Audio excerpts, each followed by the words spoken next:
పరమాత్మ స్వరూపులైన అందరికీ నమస్కారం.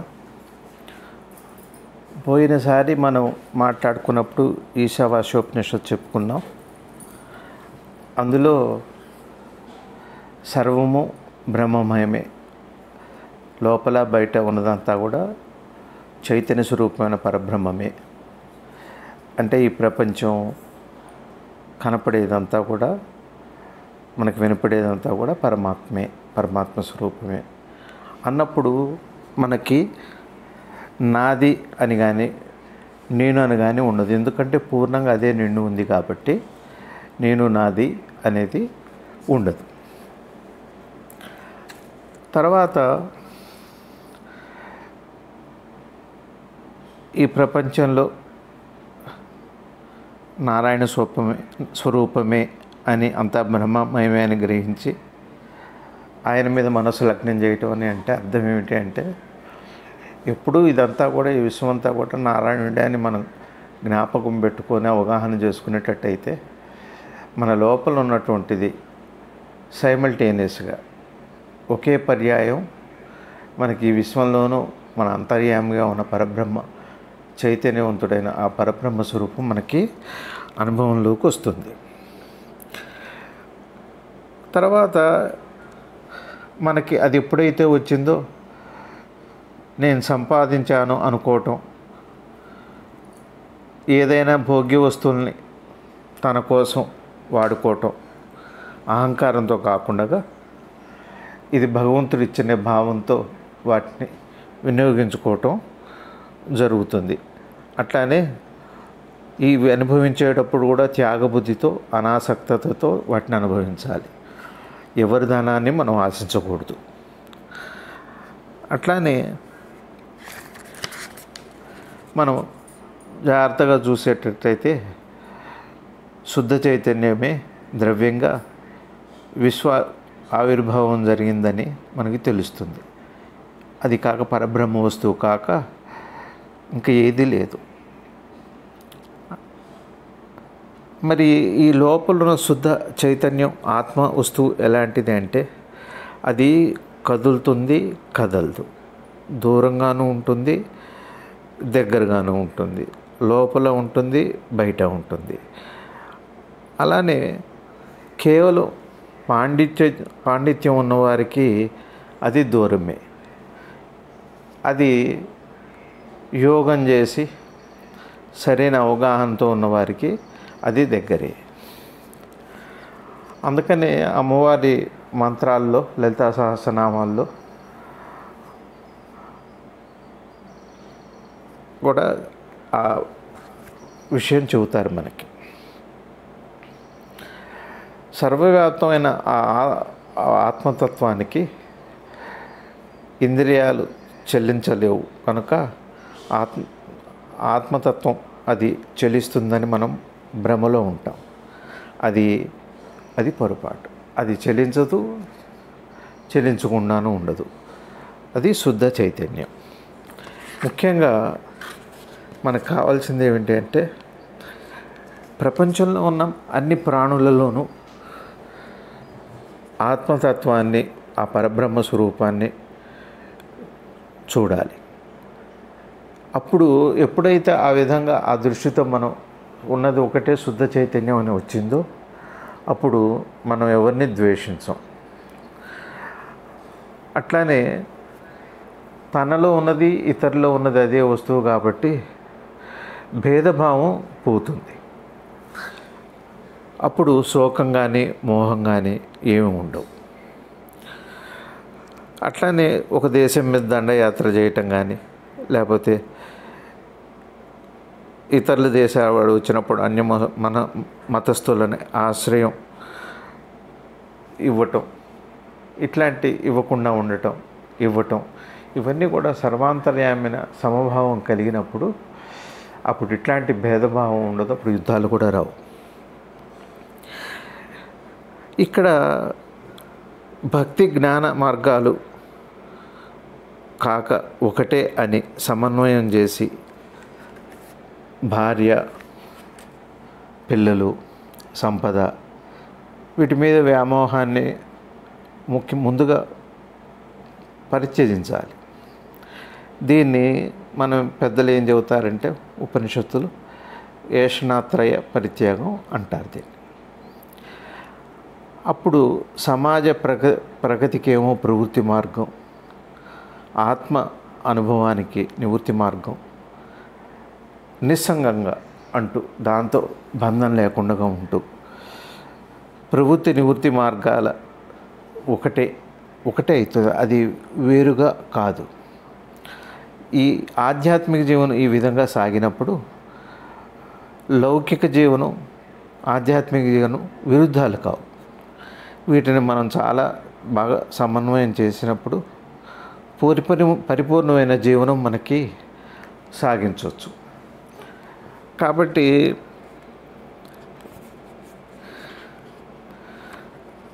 ఈ ఈశావాస్యోపనిషత్తులో చెప్పినట్టుగా ముఖ్యమైనది నేను నాది పోగొట్టుకోవటం,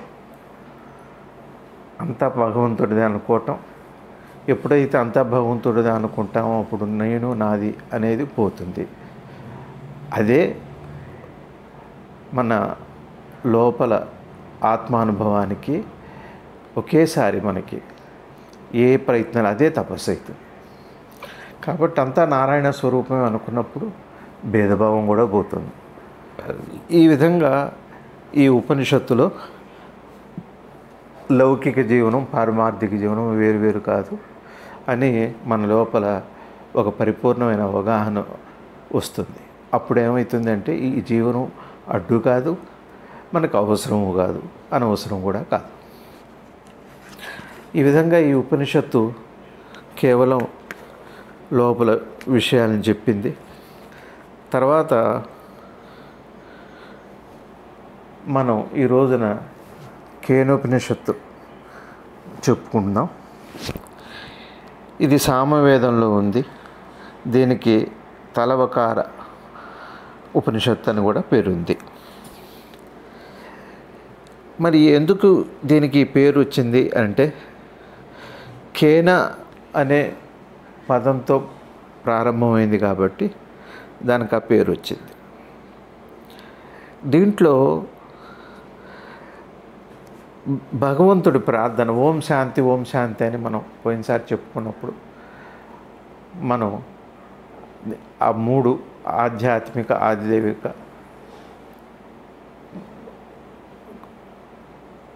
ఏవైతే ఉన్నాయో వాటి విషయంలో శాంతి కావాలని మూడు విషయాల్లో, అట్లానే ఈ కేనోపనిషత్తులో ఇక్కడ చెబుతున్నా ఏమనుకుంటున్నాం అంటే, నా జ్ఞానేంద్రియాలు, కర్మేంద్రియాలు ఆరోగ్యంగా ఉండమని పరమాత్మని ప్రార్థిస్తాం. ఏమిటంటే మానవుల్లోనే మనోబుద్ధి అహంకారాలు ఉంటాయి. వాటితోనే మనం మోక్షాన్ని సాధిస్తాం. అవి ప్రకాశించాలంటే ఆరోగ్యమైన దృఢమైన శరీరం కావాలి. అందుకని ఈ ప్రార్థనని మనం భగవంతుడిని ప్రార్థిస్తాం. మరి మన మనసు ఏమో అనేక విషయాల గురించి ఆలోచిస్తుంది. మరి ఎవరి చేత ఈ మనసు ఆ విషయాల్లో మరి ప్రవర్తిస్తుంది, పనిచేస్తుంది? మరి అన్నిటికంటే శ్రేష్టమైంది ప్రాణం. మరి అది ఎవరి చేత ఆజ్ఞాపింపబడి తన పని తాను చేసుకుంటుంది? అలాగే ఎవరి చేత ప్రేరేపింపబడి మాట్లాడుతున్నారు? కన్ను, చెవి, ఏ శక్తి చేత నియంత్రించబడి వాటి పనులు అవి చేసుకోబోతున్నాయి? మన కన్ను, మన చెవు, మన జ్ఞానేంద్రియాలు, బాహ్యేంద్రియాలు, ఇవన్నీ కూడా ఏ శక్తి ద్వారా ప్రాణం మరి కదిలి నడవటం వల్లే మన గుండె లోపల శరీరంలో అవయవాలు. మరి ఆ ప్రాణం ఎవరి చేత, ఎవరి ఆజ్ఞ చేత ఆ ప్రాణం పనిచేస్తుంది? మరి నిరంతరం ఒక క్షణం ఆగిపోతే మనిషి జీవం ఉండదు. అట్లానే మనసు సరిగా ఆలోచించలేకపోతే, దానికి శక్తి లేకపోతే మనసు పనిచేయదు. అట్లానే ఇంద్రియాలు కూడా పనిచేయవు. మరి జ్ఞానేంద్రియాలు మరి కర్మేంద్రియాలు, మనసు ఇవి జడమైనవి. వీటికి సహజ శక్తి లేదు, వాటికి క్రియాశక్తి కూడా ఉండదు. అవి కేవలం పనిముట్లు లాంటివి. పనివాడు ఆ పనిముట్టుతో ఆ వస్తువులను తయారు చేసుకుంటాడు. ఈ ప్రపంచంలో ఏ కర్మ చేయాలన్నా ఇవే పనిముట్లు. జ్ఞానేంద్రియాలు, కర్మేంద్రియాలు, మనసు, వీటిని ప్రేరేపించే ఒక చైతన్య శక్తి కావాలి. ఆ లోపల చైతన్య శక్తి వల్ల చైతన్యం శక్తి చేత ఈ ఇంద్రియాలు, మనసు, ఈ జడమైనవన్నీ కూడా పనిచేస్తున్నాయి. ఈ చైతన్య శక్తికే ఆత్మని, పరమాత్మని, మనం ఇంకా చెప్పుకోవాలంటే దానికే ధ్యానమని, దాన్నే శివుడని, దాన్నే జ్ఞానమని, ఆ వస్తువునే గురువని మనం తెలుసుకోవాలి.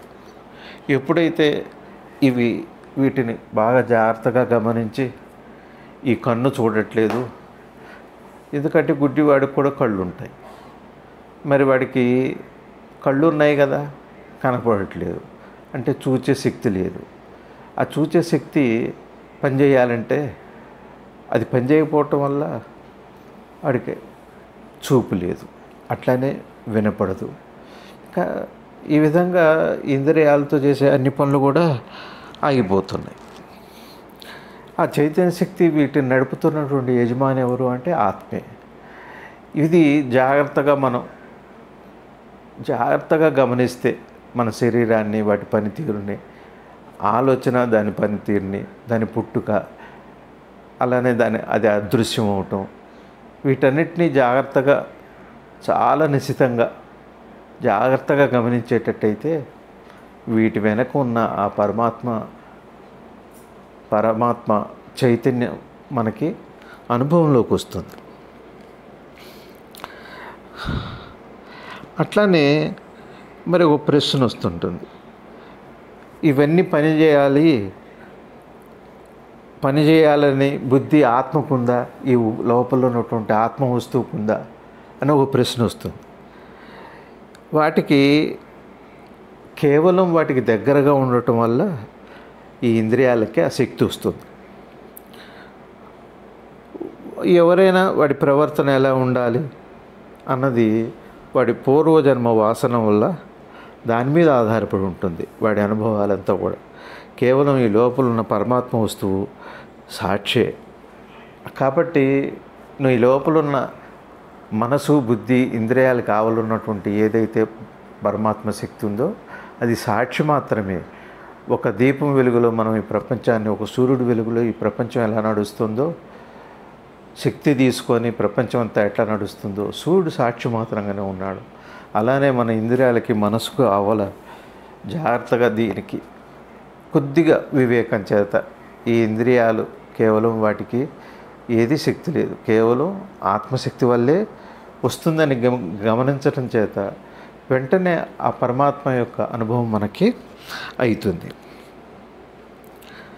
మరి ఇట్లాంటి పరమాత్మ శక్తిని మన ఆలోచన చేత కనుక్కోగలమా, మన బుద్ధి చేత కానీ మన మనసు చేత కానీ కనుక్కోగలమా అంటే అది మనసు బుద్ధి చేత కనుక్కునేది కాదు. ఇది శాస్త్ర పరిజ్ఞానంతో కూడా కాదు. ఏకాగ్రతతో ధ్యానం చేసి అప్పుడు పరమాత్మను తెలుసుకోవాలి. ఈ ధ్యానం అనే మాటకు అర్థం ఏంటంటే మన ప్రకృతిని, మన అంతఃప్రకృతినే కాక బాహ్య ప్రకృతిని, వీటన్నిటినీ గమనించటం కూడా ధ్యానమే అవుతుంది. ధ్యానము అంటే కేవలం ఒక నామస్మరణ లేదా నేనెవరన్న ప్రశ్న వేసుకోవటం. నేనెవరన్న ప్రశ్న వేసుకొని చిన్నగా దాని మీద ఏకాగ్రత చేసినప్పుడు మిగిలిన ఆలోచనలు రావు, కేవలం ఒక్క ఆలోచన మాత్రమే ఉంటుంది, అది నేనెవరన్నది. ఆ ప్రశ్న అదృశ్యమవుతుంది. అప్పుడు ఆ నేనుగా ఉన్న పరమాత్మ వస్తువు మనకి అనుభవంలోకి వస్తుంది. అయితే చాలామంది నాకు తెలియదని అనుకుంటాడు, వాడికి బ్రహ్మ తెలిసినట్టే. ఎందుకంటే బ్రహ్మం ఇంద్రియ గోచరం కాదు, పరబ్రహ్మ స్వరూపం ఇంద్రియ గోచరం కాదు. అది సమాధి నిష్ఠలో మాత్రమే మనకు తెలుస్తుంది. అది కేవలం సమాధిలోనే మనం తెలుసుకోగల జ్ఞానం ఉంది కాబట్టి వాడు నాకు తెలియదు అని అంటారు. ఎవరైతే నాకు బ్రహ్మ తెలుసు, నేను అనుభవిస్తున్నాను అంటాడో తెలియదు.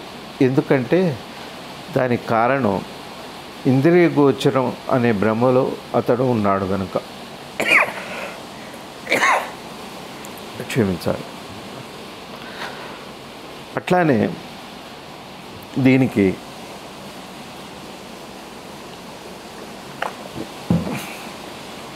ప్రవర్తన చాలా అవసరం. తపస్సు, శమదమాది సద్గుణ సంపత్తి ఉండాలి. సత్యవ్రతం ముఖ్యమని వేదం చెబుతుంది. తపస్సు శరీరానికి క్రమశిక్షణ ఇస్తుంది, ఇంద్రియాలకు ఏకాగ్రత వస్తుంది,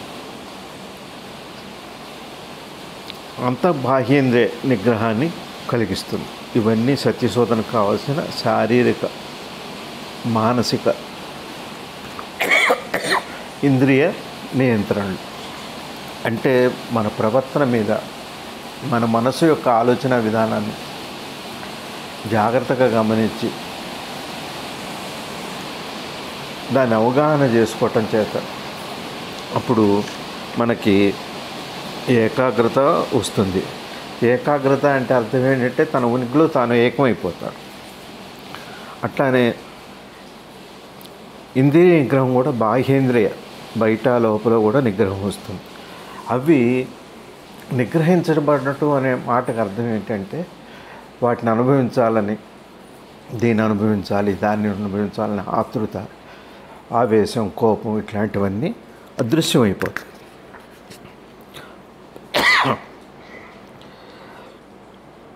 దీనికి పెద్దలు ఒక కథ చెబుతారు.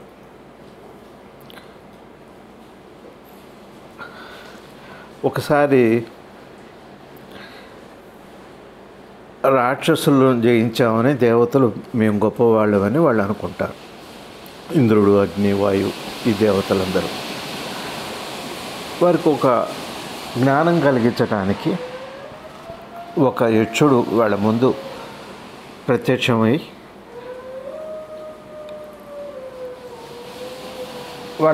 ప్రత్యక్షమైనప్పుడు వారితో పోటీ పడితే వాళ్ళ శక్తులు ఏవి పనిచేయవు. ఇంద్రుడికి కానీ, అగ్నికి కానీ, వీటన్నిటికి కానీ ఏ శక్తి పనిచేయదు. అప్పుడు వాళ్ళకి అర్థమైంది, ఆ ఎదురుగా ఉన్న శక్తి వల్లనే మనకి ఈ శక్తులు ఉన్నాయని అర్థమవుతుంది. కాబట్టి ఈ దేవతలు ఎవరో కాదు, మన ఇంద్రియాలే. ఇవన్నీ కేవలం ఆత్మశక్తి మీదనే ఆధారపడి ఉన్నాయి అన్న విషయం మనకి బాగా అర్థమవుతుంది. కాబట్టి మనం ఈశావాస్యంలో చెప్పుకున్నట్టుగా అంతా పరమాత్మ స్వరూపమే అనుకోవటం, అంతర్యామిగా చూడటం, నాది నేను అన్నది ఆయన సర్వాంతర్యామి కాబట్టి ఈ ప్రపంచాన్ని అనుభవించాలని కానీ, నాదని కానీ, నేనని కానీ ఆ అవగాహనతో పోతుంది. అట్లానే ఈ ఉపనిషత్తులోకి వచ్చేటప్పటికి మన మనసు, ఇంద్రియాలు ఇవన్నీ ఉన్నాయి, ఇవి ఎట్లా పనిచేస్తున్నాయి అని చూస్తే, జాగ్రత్తగా చూస్తే దాని వెనక చైతన్య శక్తి కనపడుతుంది. ఎప్పుడైతే మనం వాటిని చూసే ప్రయత్నం చేస్తామో మన దేహాత్మ భావన పోయి మనసు స్థిరమై, ఎప్పుడైతే మనసు అదృశ్యమైపోతుందో అప్పుడు మన ఉనికిగా ఉన్న పరమాత్మ మనకు అనుభవంలోకి వస్తుంది. దాని చేతనే మనం అనుకునే అన్ని సద్గుణాలు వాటిల్లోనే ఉన్నాయి. వినయం అనండి, ప్రేమ అనండి, ఏ భావమైనా ఆ లోపల వస్తువే పరమాత్మ వస్తువు. దానివల్లే ఇవన్నీ నడపబడుతున్నాయి అన్న జ్ఞానం మరి ఈ ఉపనిషత్తులో చెప్పబడింది. అందరికీ శుభాకాంక్షలు. కృష్ణాష్టమికి అందరికీ నమస్కారం.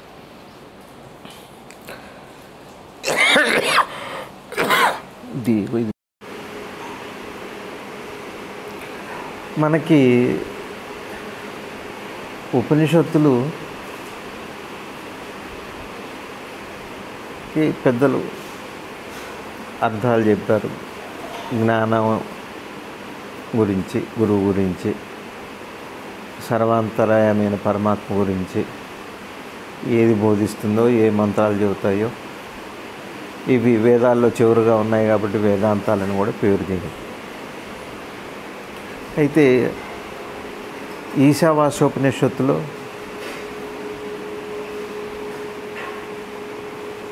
అంతర్యామి అయిన ఈశ్వరుడు బహిర్వ్యాపి కూడా అయి ఉన్నాడు. లోపల ఉన్నాడు, బయట ఉన్నాడు. అంటే లోపల ఏదైతే ఉన్నాడో బయట కూడా తానే అయి ఉన్నాడు. అది ప్రకృతి, ప్రపంచమే కాక నీ స్వరూపం, నీతో కలిపి. కాబట్టి ఇంకా నాది నేను అనేది ఉండనే ఉండదు.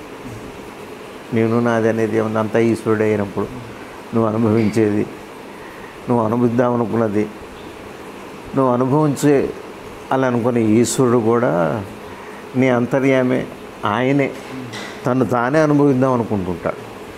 అది విచిత్రం, విశేషం.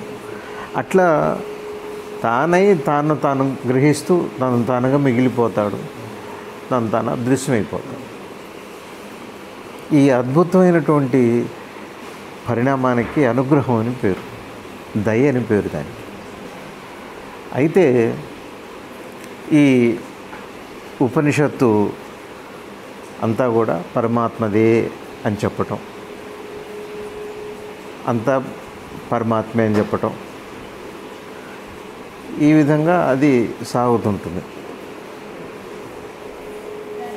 ఇకపోతే కేనోపనిషత్తు దగ్గరకు వచ్చేటప్పటికి మన మనసు, ఇంద్రియాలు, అంతరింద్రియాలైనా కానీ బాహ్యేంద్రియాలైనా కానీ ఇవన్నీ జడమైనవి అని చెబుతాం. మరి ఈ జడమైన ఈ ఇంద్రియాలకి మరి ఎట్లా పనిచేస్తున్నాయి? అవి కేవలం పనిముట్లు మాత్రమే, వాటికి శక్తి లేదు. వీటిని ప్రేరణ చేసే శక్తి ఒకదానికి ఉంది. అది అంతర్యామైనటువంటి చైతన్య శక్తి, ఆ పరమాత్మ వస్తువు, ఆత్మ వస్తువు. అదే నీ ఉనికి. ఆ ఉనికి చేత అవి ప్రేరేపింపబడి పనిముట్లులాగా నువ్వు ఏం చేయాలో, నువ్వేం అనుభవించాలో అవి వినియోగింపబడతాయి. అయితే ఇది మనసు, బుద్ధి, ఇంద్రియాలు ఏ ఆధారం అన్నమాట. పరమాత్మను కనుక్కోవడానికి మనసు, బుద్ధి, ఇంద్రియాల ఆధారం. మనసు, బుద్ధి, ఇంద్రియాల ఆధారం కాబట్టి అవి లేకపోయేటప్పటికి నువ్వు అసలు కనుక్కునే ప్రశ్నే లేదు. మనసు, బుద్ధి, ఇంద్రియాలు పనిచేస్తున్నాయి కాబట్టి వాటిని గమనించడం చేత, వాటిని గుర్తుపట్టడం చేత, వాటిని అవగాహన చేసుకోవడం చేత, ఓహో ఇవి కాదు, దీని వెనక అసలు వస్తువు అది లేకపోతే ఇవి శూన్యమే, ఇవి పనిచేయవు అని అనుభవంలోకి వస్తుంది, అవగాహనలోకి వస్తుంది. దానికి అనుగ్రహం దయ అని పేరు. అది సహజసిద్ధమైంది అందరికీ గుణం. అట్లానే మరి ఈ మనోబుద్ధి, చిత్త, అహంకారాలు జడం అనుకున్నాం. అట్లానే మనం మరి అనుభవించే కర్మలన్నీ అందరూ అనేక రకాలుగా ఉంటున్నారు. అనేక రకాల కర్మ అనుభవం ఉంది.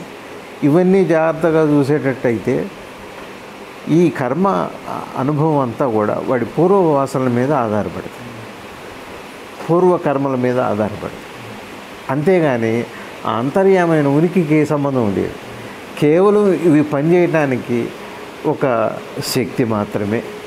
ఒక ఫ్యాన్ తిరగటానికి కరెంట్ ఎట్లా ఉంటుందో దాని వెనక ఈ ఆత్మశక్తి వల్ల ఇవన్నీ పనిచేస్తాయి. పనిచేయటానికి శక్తి ఆధారం అవుతుంది. అంతేకాకుండా వాటిని గమనించే అవకాశం కూడా ఉంది కాబట్టి ఆ అవకాశానికి అనుగ్రహం అని పేరు. అవే ఆధారం కాబట్టి అవి లేకపోతే మళ్ళీ పరమాత్మను కనుక్కోలేం కాబట్టి వాటిని చూడాలి, వాటి వైపు చూడాలి, అవి ఎట్లా పనిచేస్తున్నాయో గమనించాలి. దీనికి తపస్సు అని పేరు. నీ ఇంద్రియాలు పనిచేసే తీరుని నువ్వు గమనించటానికి తపస్సు అని పేరు. అదే తపస్సు. ఆ అవగాహనే తపోఫలం, ఆ అవగాహనే అనుగ్రహం, ఆ అవగాహనే నీకు ఇంద్రియ నిగ్రహం, ఆ అవగాహనే నీకు పరమశాంతి. ఇంద్రియ నిగ్రహం వస్తుంది. తర్వాత ఆ అవగాహన ఎప్పుడైతే కలిగిందో, ఆ ఉనికి తానే అని అర్థమైందో, దానికి ప్రేమ, వినయం, త్యాగం అనే ఉత్తమ గుణాలు ఏవేవైతే ఉన్నాయో, ఇంకా మిగిలిన ఉత్తమ గుణాలు ఏమన్నా ఉన్నాయో అవి ఆ ఉనికికి చెప్పిన మాటలే కానీ వీటికి సంబంధించిన మనసుకు సంబంధించిన కానే కాదు. మరి ఈ మనసు ఇంద్రియాలతో పరమాత్మను కనుక్కోవచ్చా అన్న ప్రశ్న ఉంది. మనసు చేత ఆ ఉనికిని కనుక్కోలేం, కానీ మనసు పనితీరును బట్టి దాని వెనక ఉన్న శక్తిని చూడవచ్చు. ఉదాహరణకి ఫ్యాన్ తిరుగుతుందంటే దాని వెనక కరెంటు ఉంది అని అర్థం. కరెంటును చూడటానికి ఫ్యాన్ తిరగటాన్ని బట్టి చెబుతున్నాం మనం. అట్లనే ఇంద్రియాల యొక్క కదలికకి కారణం ఇంద్రియం కనుక్కోవట్లేదు, ఇంద్రియం పనితీరు వల్ల మనం దాని వెనక ఉనికిని చూడగలుగుతున్నాం. కాబట్టి ఈ మనసు, బుద్ధి, ఇంద్రియాలు కనుక్కోలేవు, కానీ వాటి పనితీరుని గమనించడం వల్ల ఉనికి మనకు అనుభవంలోకి వస్తుంది. అంటే నువ్వు ఉనికిని చూస్తున్నావు కానీ ఇంద్రియాల పనితీరుని కాదు. కాబట్టి ఈ ఉపనిషత్తులో ఈ విషయాన్ని బాగా చెబుతున్నాయి. ఇందాకేమో సర్వాంతర్యామి, లోపల బయట తాను ఒక్కడైనా ఒకటి గుర్తుపెట్టుకోవటం. ఇవి ఎట్లా కనుక్కుంటున్నావు అంటే ఇంద్రియాల ద్వారా, మనసు బుద్ధి ఇంద్రియాల ద్వారా. అయితే పెద్దలు ఏం చెబుతున్నారంటే ఇది పాండిత్య చేత కానీ మనసు చేత కానీ కనుక్కోలేము. అంటే కేవలం మనసు సూటిగా దాన్ని కనుక్కోలేరు. అంటే ఒక సామెత ఎట్లా ఉంటుంది అంటే ఈ పాండిత్యం కానీ ఈ జ్ఞానం కానీ ఇవన్నీ ఎట్లా ఉంటాయంటే గుడికి దగ్గరగా దేవుడికి దూరంగా ఉన్నట్టుగా ఉంటుంది. ఇంద్రియాలకి ఉన్న ఉనికికి సంబంధం అట్లాంటిది. కాబట్టి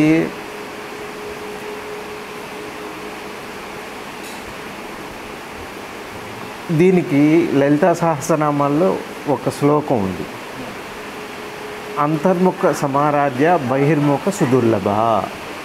అంతర్యామి అనేటువంటి పరమాత్మని లోపల వెతకాలే కానీ బాహ్యముఖంగా ఆ పరమాత్మని మనం చూడలేము అని చెబుతున్నారు. మరి అంతర్యామైన పరమాత్మను మనసు ద్వారా చూస్తావా అంటే మనసుతో చూడలేవు. మనసు పనితీరును గమనించడం వల్ల లోపల ఉనికి దర్శనం అనుభవంలోకి వస్తుంది. కాబట్టి ఒకటేమో సర్వాంతర్యామిని గుర్తుపట్టడం, ఎట్లా సర్వాంతర్యామిని గుర్తుపట్టాలో నీ ఇంద్రియాలను చూడటం. ఇవి 2 ఉపనిషత్తులు మనకు చెబుతాం. నమస్కారం, అందరికీ శుభాకాంక్షలు.